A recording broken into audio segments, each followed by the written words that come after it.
পদ্মাবতী সিনেমার শুটিং চলছে। সঞ্জয় লীলা বানসালি বেজায় ব্যস্ত পরিচালনায়। ছবিটি নিয়ে তো কম ঝক্কি পোহাতে হয়নি।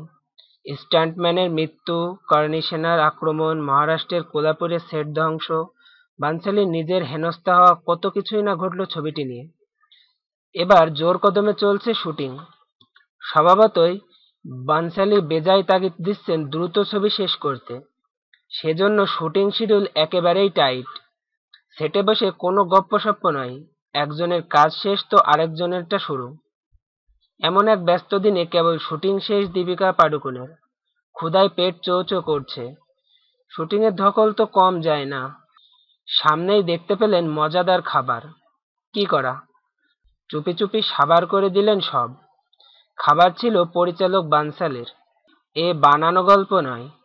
বলিউডের এ নামী তারকা দীপিকা নিজেই ইনস্টাগ্রামে খবরের ছবি দিয়ে ক্যাপশন লিখেন, পদ্মাবতী ছবির শুটিং পরিচালনায় ব্যস্ত বানসালির নাস্তা চুরি। অনেক ধকল পেরিয়ে ছবিটির শুটিং চলছে দ্রুত গতিতে। রানী পদ্মাবতী ও আলাউদ্দিন খিলজির প্রেম নিয়ে ছবিটি। রানীর চরিত্রে দেখা যাবে দীপিকা পাডুকোনকে। খিলজি হিসেবে আছেন রণবীর সিং, আর শহীদ কাপুর অভিনয় করছেন রাওয়াল রতন সিং চরিত্রে।